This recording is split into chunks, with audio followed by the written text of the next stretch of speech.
معزز سامعین کرام، السلام علیکم ورحمۃ اللہ وبرکاتہ۔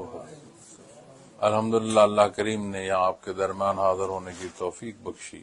اللہ کریم آپ کا میرا یہاں جمع ہونا قبول فرمائے۔ میں نے آپ سے قرآن کریم کی ایک مختصر تلاوت جو ہے آیا کریمہ کی آپ کے سامنے سعادت حاصل کی ہے، اور میں اپنے جو معمول ہے تلاوت کا، اس تلاوت کے معمول سے عموماً بیانات جو ہیں اس پر گزارشات پیش کرتا ہوں۔ قرآن کریم اللہ کریم کا کلام ہے، کلام ذاتی ہے۔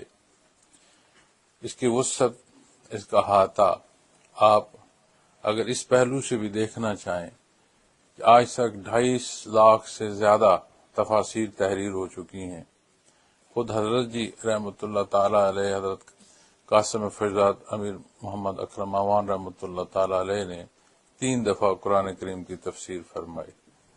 اب اتنی تفاسیر لوگوں تک یہ رسائی ہوئی کہ ہاں اتنی تفاسیر لکھی گئیں، کتنی وہ تفاسیر ہیں جو پرنٹ ہو کر مخلوق تک پہنچیں، اور کتنی وہ تفاسیر ہوں گی کہ جو رہتی دنیا میں اللہ کریم جنہیں توفیق عطا فرمائیں کہ وہ لکھیں گے، اور کلام ذاتی سے جو ایک نور ہے وہ مخلوق تک پہنچنے کا سبب ہوتا رہے گا۔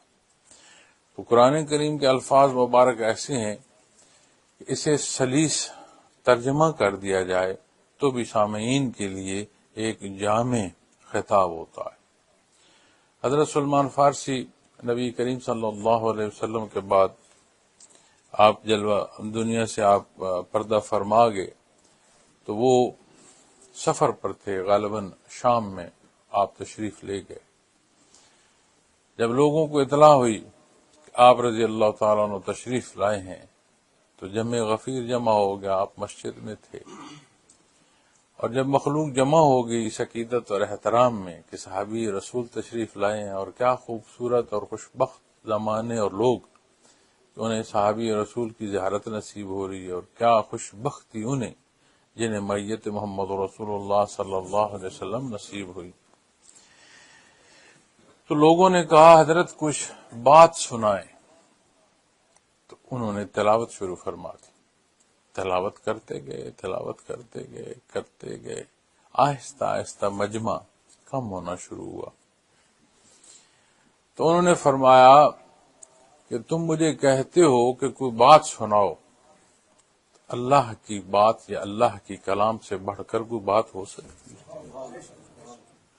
اس لیے جو آیا کریمہ کا حصہ میں نے تلاوت کیا ہے، یہ 1-2 آیات متصل جو ہیں یہ آپ کے سامنے میں تلاوت کر دوں اور ترجمہ عرض کر دوں، چونکہ یہ ہماری کمزوری ہے کہ دار دنیا کے مسائل میں ہم یہ سمجھتے ہیں کہ دنیا کے امور کا جاننا جو ہے وہ میرے لیے کافی ہے۔ حالانکہ دنیا جس میں ہم مسافر ہیں، جہاں کوئی قیام پذیر ہے اور نماز پوری پڑھتا ہے، کسر نہیں پڑھتا، اگر وہ خیال فرمائے تو وہاں پر بھی وہ مسافر ہی ہے، چونکہ اس دنیا یہ جہان فانی ہے، ہم اپنی فانی ساتھ پوری کر رہے ہیں۔ اللہ یہ توفیق عطا فرمائے ہمیں کہ ہمیں کلام ذاتی سمجھنے کی توفیق نصیب ہو، احادیث مبارکہ ہمیں سمجھ آ سکے کہ آپ صلی اللہ علیہ وسلم نے جو ارشاد فرمایا اس کی باریکیاں، اس کی خوبصورتیاں، اس کے کیسے کیسے راز اس میں پنہاں ہیں جن سے مخلوق استفادہ کر سکتی ہے۔ تو یہاں اس آیہ کریمہ میں ارشاد جو فرمایا گیا فَأَقِمْ وَجْهَكَ لِلدِّينِ حَنِيفًا، تو تم ایک طرف کے یعنی یکسو ہو کر دین پر سیدھا رخ کیے چلو، اور کیے چلے جاؤ، قائم رہو۔ دین اسلام مکمل ضابطۂ حیات ہے۔ عموماً یہ سمجھا جاتا ہے کہ سوال یا اعتراض یہ بڑا کمال ہوتا ہے۔ سوال یا اعتراض کمال نہیں ہوتا، جواب یا حل وہ کمال ہوتا ہے، چونکہ جواب از قسم علم ہوتا ہے، سوال از قسم علم نہیں ہوتا، اسے از قسم جہالت کہتے ہیں۔ اور جب آپ زندگی کے کسی بحر سے کوئی سوال اٹھا کر لے آئیں، آپ کو وہ قرآن و سنت سے مدلل جواب نصیب ہوتا ہے۔ تو اللہ جل شانہ ارشاد فرما رہے ہیں کہ یہ جو تجھے ایک کامل مکمل اکمل ضابطۂ حیات عطا فرمایا جو تیری ضرورت ہے، اس پر قائم ہو اور اس طرح قائم ہو کہ تا دم واپسی اس پر قائم رہو۔ دین اسلام کا اعلان کافی نہیں ہے کہ کوئی کہے ہاں میں مسلمان ہو گیا تو بات ختم ہوگی، نہیں، اس کے ساتھ اس کی تصدیق قلب کی درکار ہے کہ جو اعلان کر رہے ہو اسے دل سے مانو، پھر وہ جو دل کا ماننا ہے اس قابل کرتا ہے کہ بندہ بعمل ہوتا ہے، دین پر عمل پیرا ہوتا ہے، پھر یہی بات ختم نہیں ہوتی۔ جب تک کی دنیا کی فرصت ہے تب تک اس پر قائم رہنا ہے، اور اللہ کریم توفیق بخشے، حفاظت عطا فرمائے، یہ قائم رہ کے دار دنیا سے برزخ منتقل ہو جائے، اللہ کریم اس پر رحم فرمائے، اس پر مہربانی فرمائے، تو یہ اس کی بخشش کا سبب ہو جاتا ہے، کیونکہ بخشش صرف اس کے کرم اور اس کے احسان سے ہے، ہمارے اعمال سے نہیں ہے۔ اس لیے اعمال مقروض کی قرض کی ادائیگی پوری نہیں کر پاتا۔ یا ایھا الناس اعبدوا ربکم الذی خلقکم، اپنے رب کی عبادت کرو جس نے تمہیں پیدا فرمایا۔ تو سمجھ آئی کہ یہ جو پیدائش ہے اس کے شکرانے میں ساری زندگی سربسجود رہو، اس نہ ہونے سے ہونا جو اس نے عطا فرمایا ہے، نان ایگزسٹنس سے ایگزسٹنس جو اس نے عطا فرمائی ہے، اس کا افزانہ نہیں پورا کر پاؤ گے، چاہے جائے کہ یہ سوچو کہ میرے اعمال ایسے ہیں کہ اس پر بخشش کا انحصار نہیں۔ ہمارے ذمے اس حق کا ماننا، اس حق کا جاننا، اس کا نہاں خانے دل سے تسلیم کرنا خالص، پھر اس پر اپنی تئیں پوری کوشش کاوش کرتے ہوئے اس دار فانی سے رخصت ہونا ہے۔ یہ اللہ توفیق بخشے کہ ہماری ساری جدوجہد جو ہے اس پر صرف ہو اور اس کامیابی سے دنیا سے بندہ گزرے۔ آج جب ہم دینی پہلوؤں میں دیکھتے ہیں تو بالعموم جیسے ہم نے اپنی اقدار، اپنے گرد و پیش، اپنے حالات، انہیں ہم بالعموم رواجات کی نظر کر چکے ہیں، تو یہی گمان محسوس ہونا شروع ہو جاتا ہے کہ کہیں دینی احکامات کو بھی ہم نے رواجات کی نظر تو نہیں کر دی، کہ جب چاہا، جیسا چاہا، جتنا چاہا ایسے اختیار کیا، اور جب دل نے نہ مانا کسی اور رخ کر لی۔ تو اللہ جل شانہ جو ارشاد فرمانے فَأَقِمْ وَجْهَكَ لِلدِّينِ حَنِيفًا، حق ہے، سیدھا راہ ہے، اللہ نے تمہیں عطا فرمایا ہے، اس پر قائم ایسے ہو کہ اس سیدھے رخ کو اختیار کیے چلے جاؤ۔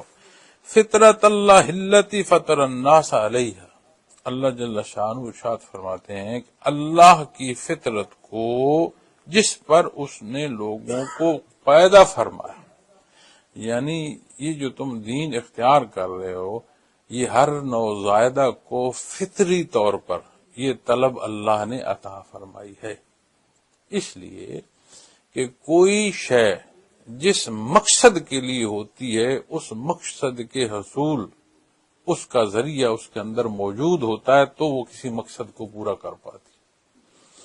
اگر ایک گلاس میں پانی ہے اور اس میں سوراخ ہو اور وہ سوراخ اس پانی کو نہ ٹھہرنے دے تو یہ اپنے مقصد سے ہٹ جائے گا، اسے پھر یہاں پانی بھر کے کوئی نہیں رکھے گا، کیونکہ نہ صرف پانی اس میں رک سکے گا بلکہ یہاں اس جگہ کو بھی گیلا کرنے کا سبب بنے گا۔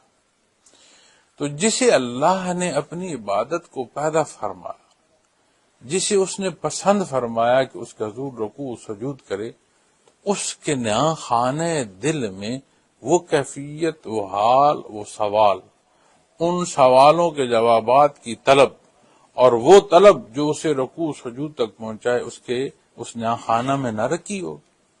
تو اسی لیے قرآن کریم ارشاد فرما رہا ہے فطرت اللہ التی فطر الناس علیہا، اللہ کی فطرت کو جس پر اس نے لوگوں کو پیدا فرمایا، یعنی یہ جو سیدھا رخ کیے چلے جاؤ، اسے اختیار رکھو، اختیار کیے رکھو، اس پر قائم رہو، لا تبدیل لخلق اللہ، فرمایا اللہ کی بنائی ہوئی فطرت میں تبدیلی نہیں ہوتی، یعنی جس اصول پر اللہ نے پیدا فرمایا ہے تمہارا مقام اس اصول پر قائم رہنے سے ہے۔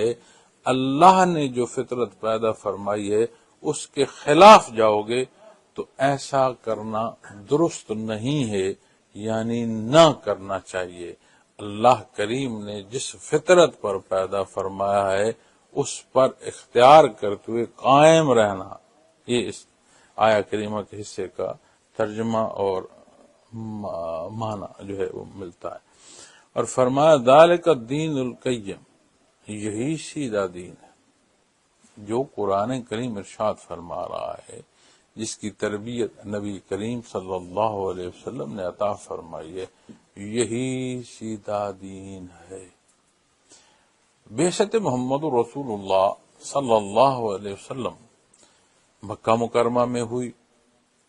مکہ مکرمہ خطہ عرب میں وہ شہر ہے جسے قدیم مرکزی حیثیت حاصل ہے، چونکہ یہاں اللہ جل شانہ نے بیت اللہ شریف پسند فرمایا، اسے اس خلق کی مرکزیت عطا فرمائی، اسے تجلیات ذاتی کا محبت جو اللہ جل شانہ نے قرار فرمایا، تو حضرت آدم علیہ الصلوۃ والسلام سے لے کر انبیاء اور رسول جو مبعوث ہوئے ان کا رخ اسی طرف رہا، اور کثیر جو تعداد دار دنیا سے یہ ہستیاں پردہ فرمائیں ان کے مدفن بھی اسی سمت میں ملتے ہیں۔ اب جسے اللہ نے تجلیات ذاتی کا محبت قرار دیا، اس شہر کی انسانی آبادی میں اہمیت لازمی تھی۔ اب اس ساری خشک سالی میں اللہ نے آب زمزم یہی عطا فرمایا۔ خشک پہاڑ ہیں، ایک تو ہوتا ہے نا صحرا، پھر خشک پہاڑ ایسے ہیں کہ پتھریلی زمین ہے۔ آج آپ اگر وہاں تشریف لے جاتے ہیں تو آپ غور کیجئے گا کہ اس خطے زمین پر کم از کم 6، 8، 10 فٹ تک ایسے لگتا ہے جیسے یہ زمین جل گئی ہو۔ اب اللہ بہتر جانتا ہے کہ یہ تجلیات ذاتی سے اس کی یہ صورت ہے، اللہ نے کیسے اسے پسند فرمایا، کیا پسند فرمایا، وہ بہتر جانتا ہے۔ تو اس خشک اور سیاہ پتھروں میں دنیا بھر کی جو ہے جنس اور خوراک میسر ہوتی ہے۔ قرآن کریم فرماتا ہے خوراک کھانے پھل کھچی چلے آتے ہیں، امان دیا گیا شہر ہے، اس کے گردا گرد اچک لیے جاتے ہیں، یہاں امان دیے جاتے ہیں، اس طرف یہ خوراک یہ پھل کھچے چلے آتے ہیں، قرآن کریم کے الفاظ ہیں۔ تو اس جگہ کی اہمیت قدیم بڑھتی چلی گئی، جوں آبادی جوں شناسائی، پھر جہاں جسے حق نصیب ہوگا، اللہ کریم نے توفیق بخشی کہ اس کو یہ رخ نصیب ہوا، بیت المقدس کا پھر رخ نصیب ہوا، پھر اللہ جل شانہ نے اسے دوبارہ وہ شرف بخشا کہ اس کا سجدہ اللہ جل شانہ کی نسبت سجدہ قرار پایا۔ نبی کریم صلی اللہ علیہ وسلم کا بار بار آسمان کو دیکھنا رب کائنات نے ایسا پسند فرمایا، قیامت تک اس دعا کی شرف قبولیت میں لوگ اس طرف سرب سجود ہوں گے۔ تو قدیم انسانی تاریخ اس خطے اس جگہ کی طرف مرکزیت دکھاتی ہے۔ جہاں کی مرکزیت ہے وہاں پھر لوگوں کا جو رہن سہن قدیم تھا وہ کیا تھا؟ ہر طرف سے لوگ آتے تھے، ہر سوچ کے لوگ آتے تھے، ہر حیثیت کے لوگ آتے تھے۔ پھر اس آبادی کی جو مرکزی ذریعہ آمدن ہے وہ تجارت تھی، اور تجارتی قافلے جو ہیں اس وقت کے معلوم حصوں تک دور دراز سفر کیا کرتے تھے۔ اب جو تجارتی قافلہ جس طرف سفر کر گیا وہاں کے لوگوں سے ملے، وہاں کے کوئی لوگ ساتھ آئے، کہیں سے کوئی غلام ساتھ آ گئے، کہیں کوئی وہاں رہ گیا، کسی کی وہاں عزیزداری ہو گئی، تو ہر طرف کی سوچ اور ہر طرف کا جو مذہب تھا اس کے ماننے والے بھی آہستہ آہستہ آہستہ مکہ المکرمہ میں جمع ہو گئے۔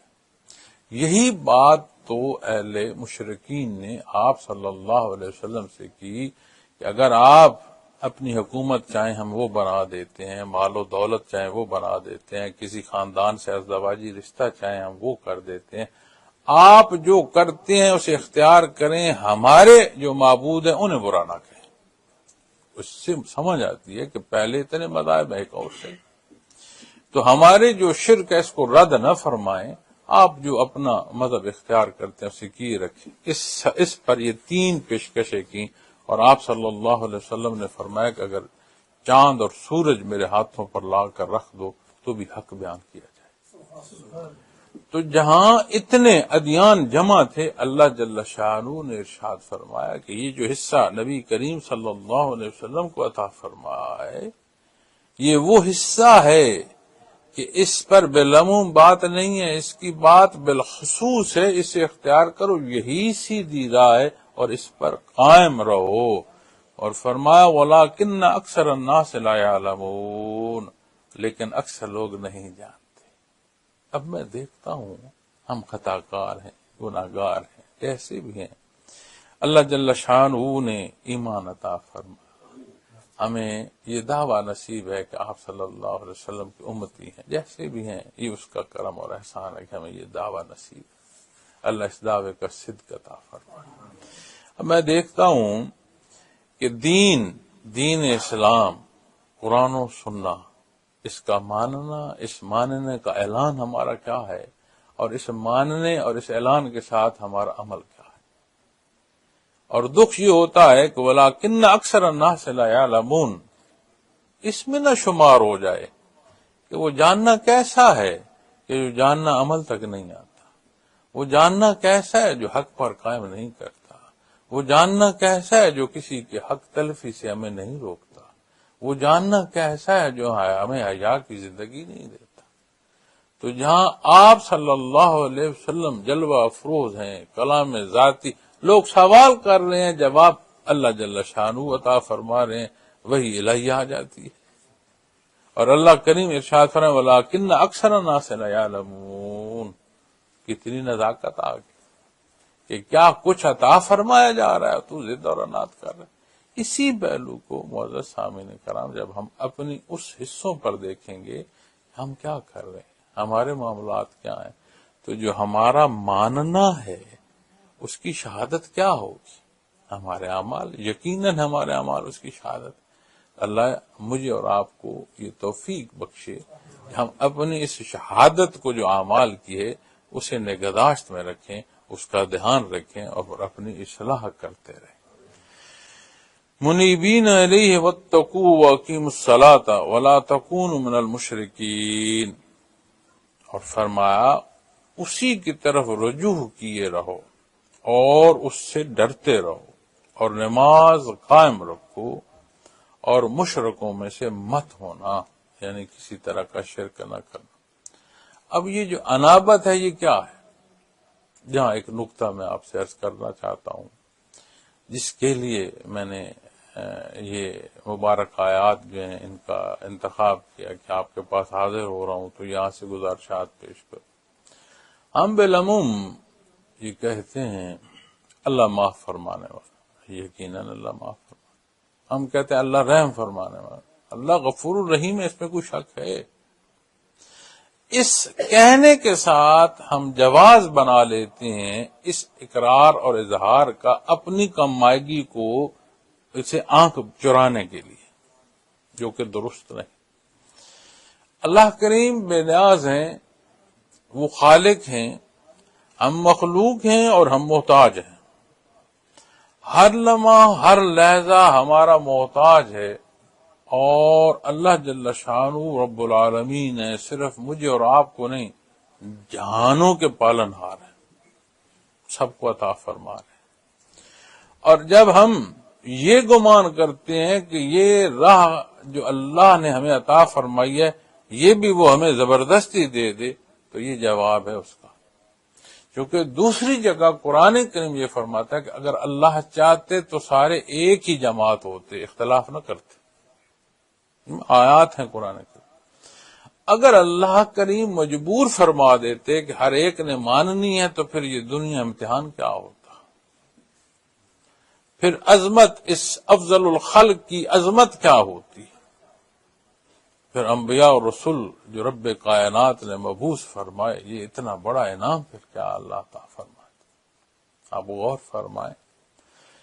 استعداد میں نے اس آیہ کریمہ کے ابتدائی حصوں میں پڑھی ہے کہ وہ استعداد جو تخلیقی طور پر عطا فرمائے، دین عطا فرمایا، اس پر قائم رہنا فرمایا کہ اس سیدھی راہ کو اختیار رکھتے ہوئے قائم رہو، منیبین علیہ واتقوا، اور اسی کی طرف رجوع کیے رہو اور اس سے ڈرتے رہو۔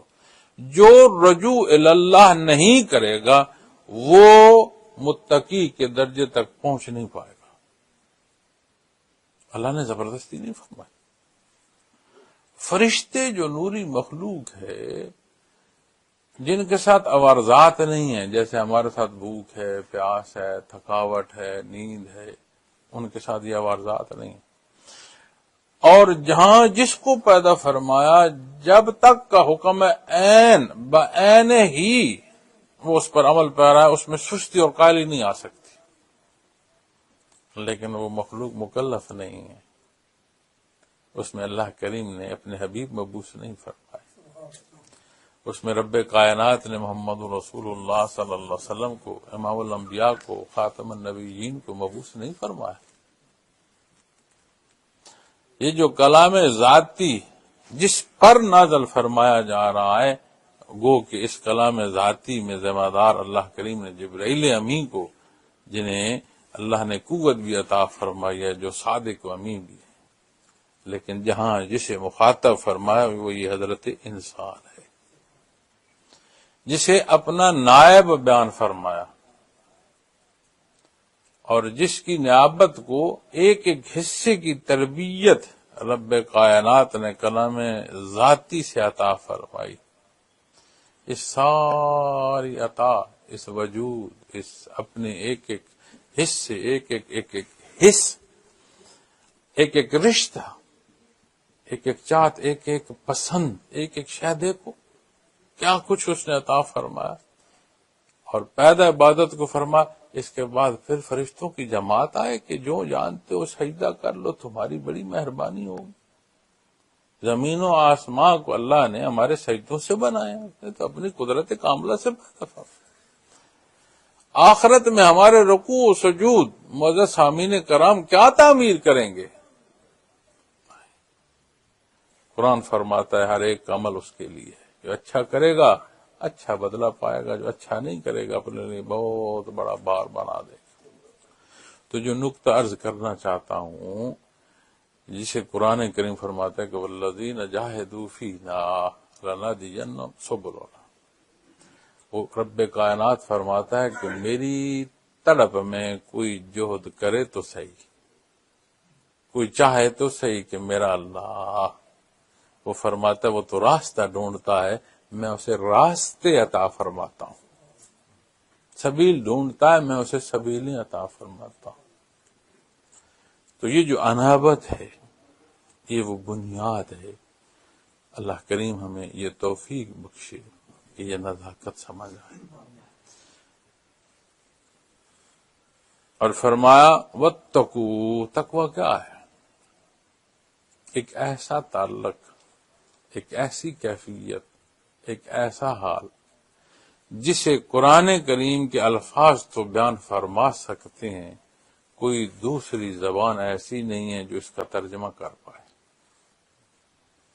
اب اسے ڈر بھی کہا جاتا ہے، اسے خوف بھی کہا جاتا ہے، اسے محبوب کے روٹھ جانے کا ڈر بھی کہا جاتا ہے۔ اب یہ اس کا انحصار اس بندے مومن پر ہے کہ اس کی ایمان کی کیا کیفیت ہے، اسے تقوی کی کون سی لذت نصیب ہو رہی ہے۔ یہ زبان و بیان سے باہر ہے، کوئی نہیں بیان کر سکتا۔ تو جسے انابت، جو اس کی طرف چلے گا، اور رب کائنات اسے یہ درد اور یہ محبت اور ایسی کیفیت عطا فرمائیں گے کہ وہ سوچے گا عمل سے پہلے ایسا عمل نہ ہو جس سے میرا اللہ مجھ سے ناراض ہو جائے۔ اس نے مجھے پیدا فرمایا. اب آپ غور فرمائیں، ہم اسی جہان کے لوگ ہیں، یہی فانی ساتیں ہم اپنی پوری کر رہے ہیں، دوست کی دوستی کے لیے ہم نقصان اٹھاتے ہیں. کبھی غور کرنا. گو اقدار اب ہمارے اندر نہیں رہی، اب ہم اقدار دکھانے کے بھی حالات میں نہیں رہے کہ قدر نہ صحیح کچھ دیکھنے دکھانے کے لیے کوئی قدروں کے بندہ لحاظ اور کچھ چیزیں دکھا سکے گو، اب وہ بھی نہیں رہی. لیکن سمجھنے کو عرض کر رہا ہوں، ایک تعلق پر ہم بعض دفعہ نقصان بھی اٹھا لیتے اور ایک ہی جواز ہوتا ہے کہ یہ میرا تعلق ہے. اے بندے خدا، دار دنیا جہان فانی میں، ان فانی رشتوں اور فانی تعلقات میں تو یہ بھی کہہ سکتا ہے کہ میں تعلق پر نقصان اٹھا گیا، تو تیری بندگی کا کیا تعلق اور رشتہ ہے؟ جو تیرے اپنے اللہ سے رشتہ ہے وہ کیا ہے؟ جو تجھے اسوہ حسنہ محمد رسول اللہ صلی اللہ علیہ وسلم سے نصیب ہو رہا کیا ہے؟ تو نہیں جان پایا اسے، اور کب جان پائے گا؟ سفید ریش سدا کے سفید ریش ہیں، بچے ہمیشہ بچے رہ جاتے ہیں. ایک مسلسل جہد مسلسل زندگی جس میں میں اور آپ رواں دواں ہیں. اللہ اس مسجد کو آباد رکھے، اللہ آپ منتظمین کو اجر اور ثواب عطا فرمائے. مجھے بھی یہاں آتے ہوئے کچھ وقت ہو گیا، اللہ کا احسان ہے، اللہ کے اس گھر میں آپ کے پاس حاضر ہوتے مجھے بھی کچھ عرصہ ہو گیا. لیکن اس آنے میں اسی جگہ کی نشست میں آپ غور فرمائیں، ہمارے حلیے اور ہمارے وجود شہادت دے رہے ہیں کہ ماہ و سال گزر گئے ہیں. اپنی صحتیں، اپنے وجود، اپنے حلیے ہمیں بتا رہے ہیں کہ جگہ تو وہی ہے، ہم وہ نہیں رہے. تو ماہ و سال نے ہمارے وجود پر اتنا اثر مرتب کیا ہے، تو کیا یہ زندگی رک رہی ہے؟ تو چل رہی ہے. اللہ یہ نزاکت سمجھنے کی توفیق عطا فرمائے. وَأَقِیمُوا الصَّلَاةَ، اور نماز قائم کرو. قیام نماز کیا ہے؟ قیام صلاح کیا ہے؟ قیام صلاح یہ ہے کہ اس کا ہر حکم، وضو کے لیے جو خلوص سے اٹھنا، اس کے پانی کا تلاش کرنا، ایک ایک حکم کے مطابق وضو کرنا، نماز کے لیے جگہ، وجود، وقت، کپڑے، ایک ایک شے کا پاک کرنا، پورے اہتمام کے ساتھ نماز کے لیے اللہ کا حضور دست بستہ ہونا. پھر نماز کی ادائیگی کے جو احکامات ہیں اسے کلی طور پر ادا کرنا، اور پھر نماز میں متوجہ رہنا. ایک نماز اٹھائیں، میں اپنی اٹھاتا ہوں، آپ اپنی اٹھا لیں. ابھی زور پڑی ہے، میں نے راستے میں پڑھی، آپ نے یہاں پڑھی ہو. اس ظہر کی ادائیگی کو آپ اپنے ترازو میں رکھ کر دیکھ لیں. میں گناہگار اپنا ایک ترازو لگا کر اپنی ظہر کی ادائیگی کو رکھ کر دیکھ لیتا ہوں. جتنی استطاعت ہے کیا اس کے مطابق بھی میں نے کوشش کی ہے کہ میں پورے اہتمام اور پورے خلوص سے اپنے اللہ کے روبرو کھڑا ہو جاؤں. ان تعبد اللہ کانک تراہ فان لم تکن تراہ فانہ یراک. کیا یہ درجہ کہہ سکتا ہوں کہ میرا اللہ مجھے دیکھ رہا ہے؟ اگر میں نہیں دیکھ رہا تو میرا اللہ تو مجھے دیکھ رہا ہے. یا اس نماز میں سارے جہان کے مسائل جو تھے میں انہیں سوچتا رہا، مجھے نہیں پتا کب رکوع کیا، کب سجدہ کیا، کب قیام کیا، کب تشہد کیا، مجھے نہیں پتا. مجھے تو تب سمجھ آئی جب امام صاحب نے کہا السلام علیکم ورحمۃ اللہ، اچھا نماز ختم ہو. کہیں ایسی تو نہیں تھی. تو قیام صلاح سے مراد یہ نہیں ہے کہ ہم نے ایک ٹک کرنی، ہاں جی نماز تھی پوری ہوگی. اس کے حکم کے مطابق انابت شوق عبادت دے گی. جب طالب ہوگے نا اپنے اللہ سے، اس کی شان ہے عطا فرمانا. ہم سے کوئی شے مانگے تو ہم کہتے ہیں یار یہ کیا کہہ رہا ہے، کیوں مانگ رہا ہے، مجھے تنگ کر رہا ہے.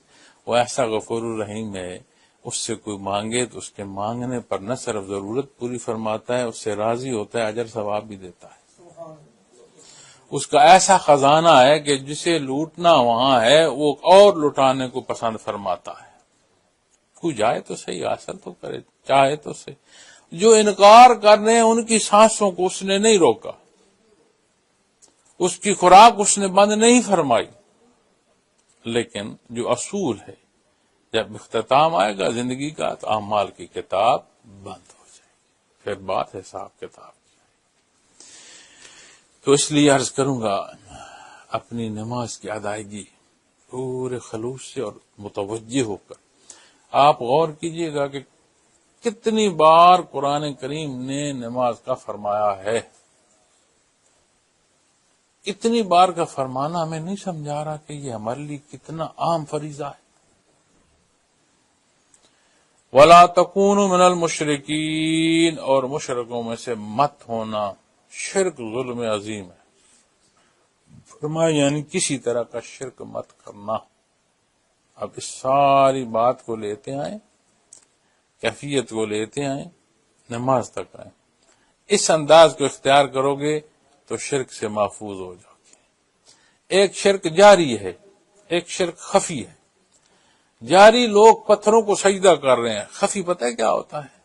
فلاں سے دوستی ہوگی نا تو میرا کام یہ ہو سکتا ہے، میرا رزق بڑھ جائے گا، فلاں نہ ہوا تو میری حفاظت کیسے ہوگی۔ دنیا کا سبب تک سمجھنا اور بات ہے، اور اس سبب کو کل جانا شرک خفی میں داخل ہو جائے گا بندہ۔ تو یہ وہ نزاکت ہے۔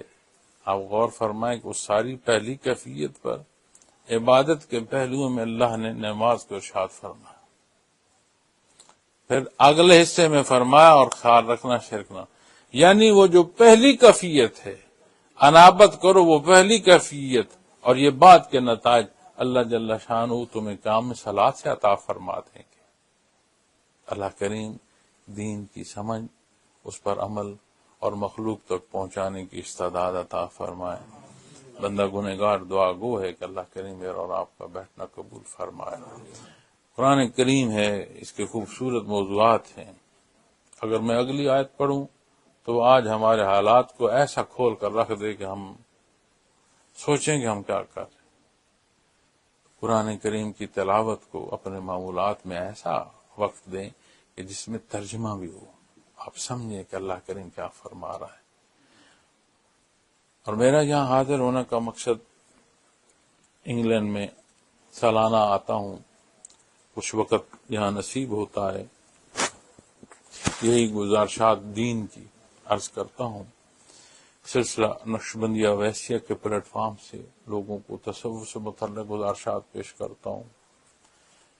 وہ اذکار کو سیکھنا چاہے تو اس کے لیے کوشش الفاظ کی موٹیویشن سے لے کر اس کے نکات اس تک پہنچانے کی ایک نحیف سی کوشش رہتی ہے۔ اللہ ساتھیوں کی بھی محنت قبول فرمائے، اور میری جو کمی بیشیاں مجھ سے ہو جاتی ہیں سرزد، اللہ ہمیں وہ معاف فرمائے اور اس میں اخلاص دے، اس کے اثرات ہوں، اور یہ انفرادی نہیں، اجتماعی ذمہ داریاں ہیں۔ آپ صلی اللہ علیہ وسلم نے فرمایا بلغ انی ولو آیا، او کما قال محمد رسول اللہ صلی اللہ علیہ وسلم، تم تک ایک بات میری پہنچے، آپ نے فرمایا صلی اللہ علیہ وسلم، مخلوق تک پہنچاؤ، آگے پہنچاؤ۔ تو یہ وہ کار خیر ہے کہ جیسے مجھ تک پہنچا، اللہ ان کے درجات بلند فرمائے۔ آپ تک پہنچ رہا ہے، اللہ آپ کو بھی توفیق دے۔ آپ پہلے دینی شعبے سے، دین سے خانہ خدا میں تشریف رکھتے ہیں، اللہ نے صاحب ایمان ہونا عطا فرمایا۔ تکڑے ہوں، دین کو جانیں، سمجھیں، مخلوق تک پہنچانے کا اپنا حصہ ادا کریں۔ وآخر دعوانا الحمدللہ رب العالمین۔